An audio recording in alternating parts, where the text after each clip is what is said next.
love and suspicion. Shishan, a native of Gaomi County in Shandong, made a living as a traveling merchant and often stayed between Mengyin and Yishui. One day, he encountered heavy rain on the way. By the time he reached his usual lodging place, it was already very late at night. After knocking on the doors of several inns to no avail, he had no choice but to linger under the eaves of a house. Suddenly, 2 doors opened, and an old man came out and invited him in. Shishan happily followed him inside. After tying up the donkey, they entered the main hall, which had no beds or tables. The old man said, "I feel sorry for you as a guest without accommodation, so I invited you in. Actually, we are not a family that sells wine or food. There are no extra hands in the house, only my old wife and weak daughter, who are already asleep. Although there is some leftover food from last night, we lack cooking utensils to reheat it. Please don't mind eating cold meals." With that, he went inside.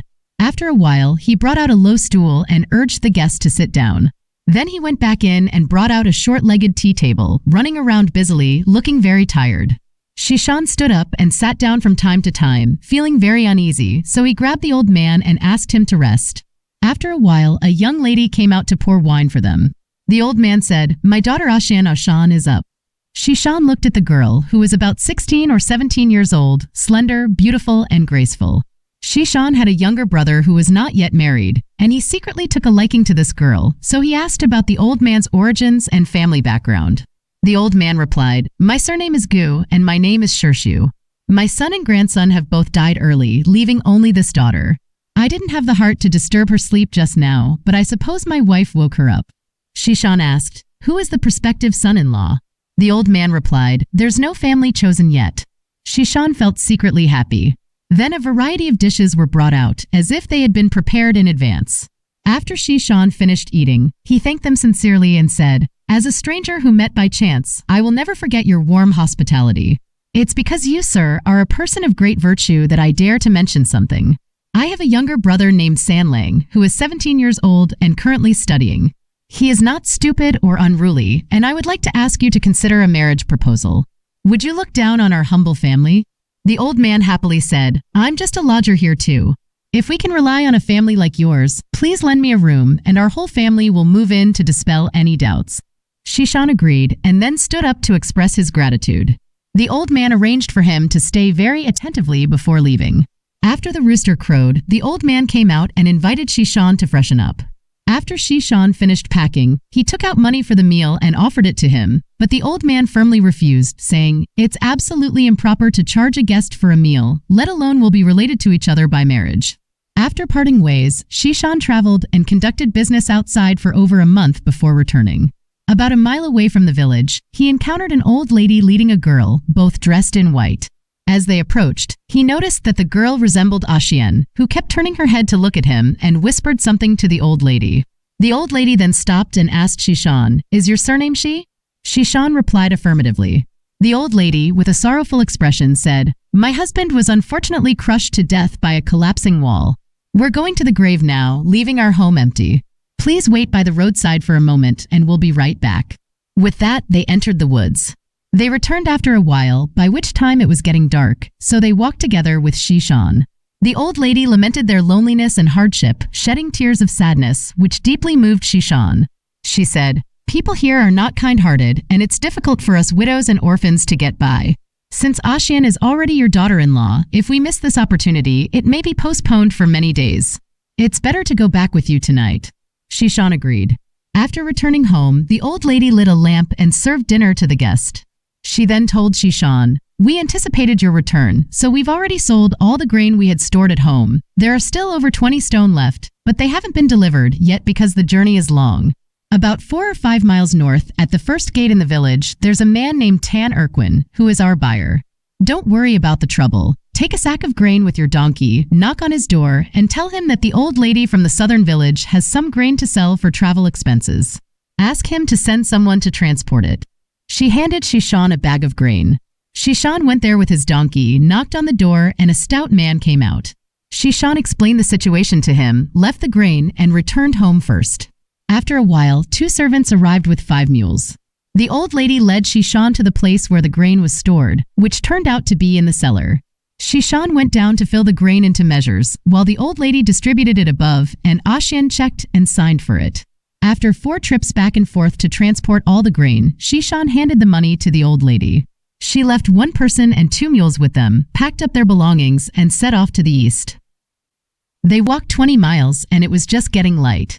They arrived at a market town and rented livestock at the edge of the market. Tan's servant returned only after that. After returning home, Shishan told his parents about the whole experience.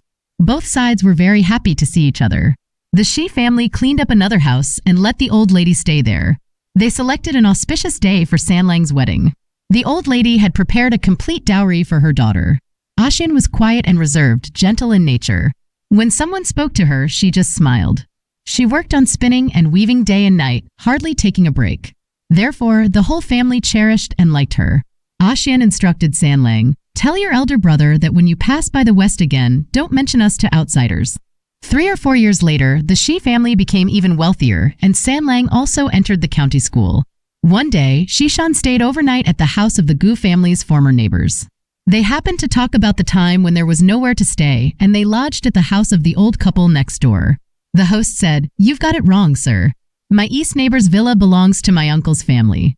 3 years ago, strange things were often seen by the people who lived here, so it has been empty for a long time. How could there be an old couple offering you lodging?" Shishan was surprised, but didn't delve deeper into the conversation. The host continued, "This house has been vacant for 10 years. No one dares to go in. One day, the back wall collapsed. My uncle went to check and saw a huge rat trapped under the stones, as big as a cat, with its tail still swinging outside. My uncle hurried back and called many people to come, but the rat was gone. Everyone suspected it was a monster. After more than 10 days, they went in to investigate, and it was quiet with nothing there. It was over a year later before anyone dared to live there." Shishan found it even more strange. When he returned home, he discussed it privately with his family, suspecting that the new daughter-in-law was not human, silently worrying for Sanlang. However, Sanlang and Ashian remained affectionate as usual. As time passed, people in the household began to speculate and discuss the matter, and Ashian began to sense it. One night, she said to Sanlang, "I've been married to you for several years, and I've never behaved improperly as a daughter-in-law. But now I'm being treated as less than human. Please give me a divorce decree and let my husband choose another good wife for himself." Tears welled up in her eyes as she spoke. Sanlang said, "You should know my intentions well. Since you entered our home, our family has become increasingly prosperous, and everyone attributes this fortune to you. How could there be any bad talk?" Ashian replied, "I know you're faithful, my husband. But with everyone gossiping, I'm afraid I might be abandoned like a fan discarded in autumn." Sanlang comforted her repeatedly, and Ashian stopped mentioning divorce. Shishan couldn't let go of this matter and sought out cats skilled in catching rats every day to observe Ashian's attitude.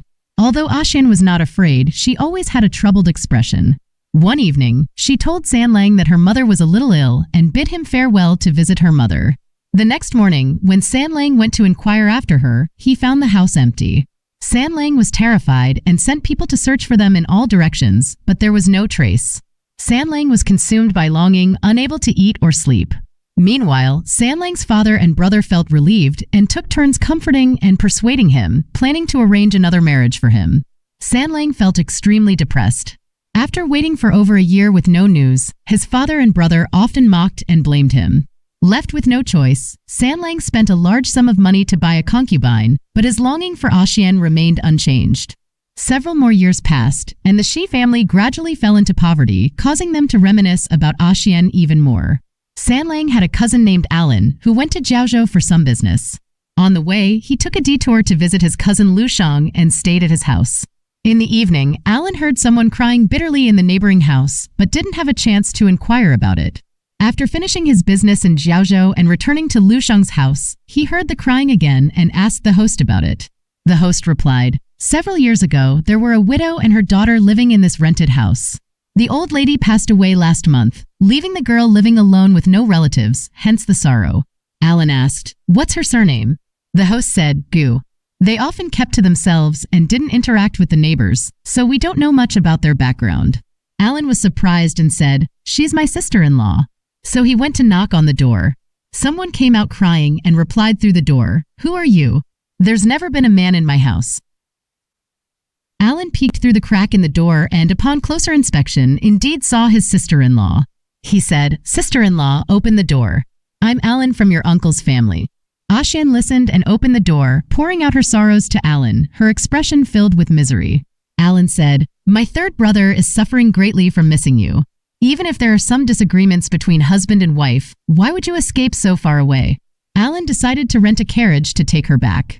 Xian, with a sorrowful expression, said, "Because others don't treat me as a human being, I hid here with my mother.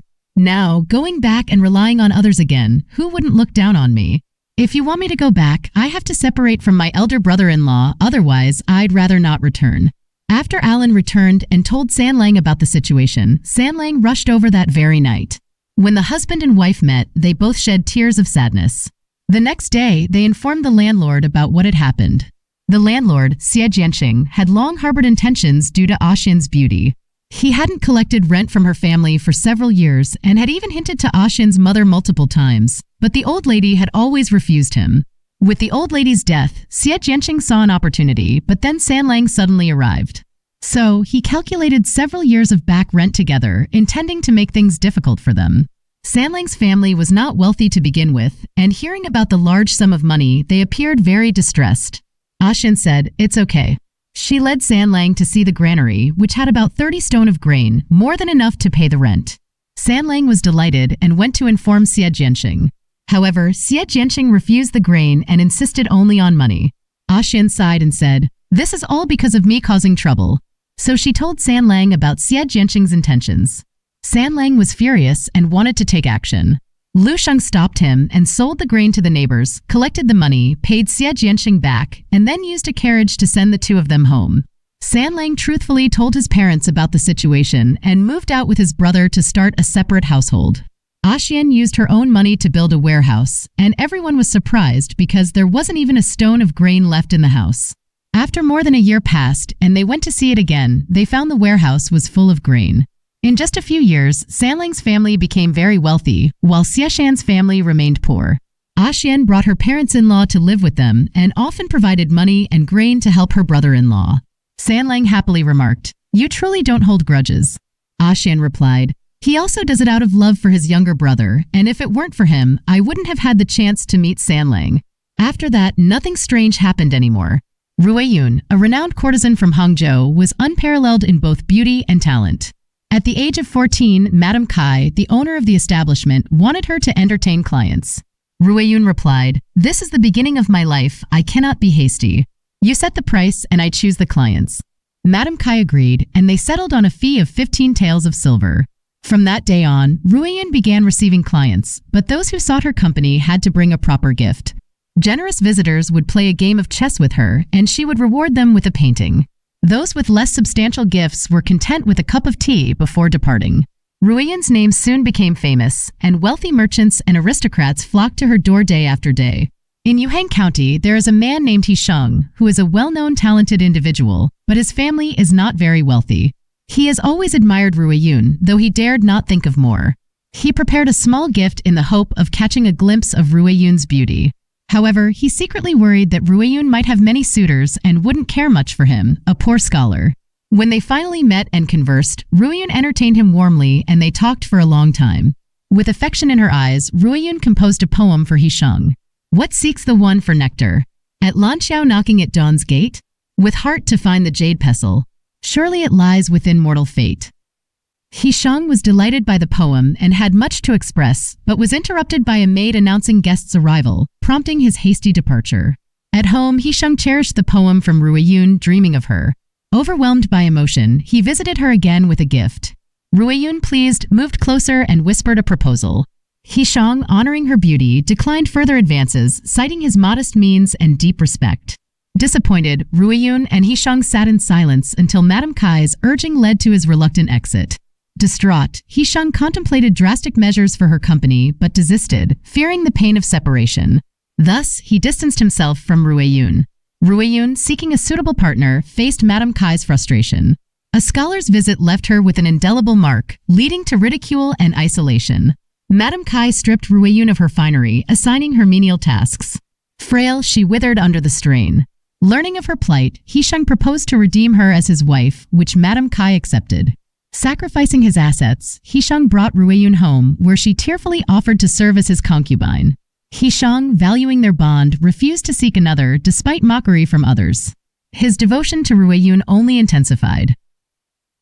Over a year later, Hishang happened to be in Suzhou, where he shared a room at an inn with a scholar named He. Suddenly, he asked him, "How is RUIYUN, the famous courtesan from Hangzhou, doing lately?" Hishang replied that she had gotten married. He asked again, "Who did she marry?" Hishang said, "Someone similar to me." He continued, "If she could marry someone like you, then it's considered marrying the right person. I wonder how much she was sold for." Hishang replied, "Because she contracted a strange illness, she was sold at a low price. Otherwise, how could a poor scholar like me buy such a beautiful woman from a brothel?" He then asked, "Is that man really similar to you?" Hishang found his questions peculiar and asked why he was asking. He smiled and said, "To be honest, I've seen her beauty. It's a pity that such an exceptional woman ended up in such a place. I used a little magic to conceal her radiance to protect her innocence, waiting for someone who truly cherishes her to appreciate her." Hishang eagerly asked him, "Since you could create the ink mark, can you wash it away?" He smiled and replied, "Of course, but it requires genuine sincerity from that person to request it." Hishang stood up and bowed, saying, "I am RUIYUN's husband." He joyfully exclaimed, "Only a true talent in the world can understand true feelings, not changing his mind because of ugliness. Let's go back together, and I'll return a beauty to you." So they walked back together. Back home, Hishang was about to prepare a banquet, but he stopped him and said, "Let me perform a spell first to make the people preparing the food happy." He asked Hishang to fill a basin with water. Then he used his fingers to draw a few strokes on the water's surface, saying, "Just wash it, and it will be fine immediately. But she must come out personally to thank the doctor." Hishang smiled and carried the basin inside, waiting for RUIYUN to wash her face herself. As soon as RUIYUN washed her face, the ink mark on her face disappeared effortlessly, leaving her complexion radiant and beautiful, just as it was before. The couple was very grateful, and they came out together to express their thanks, but the guests had already vanished.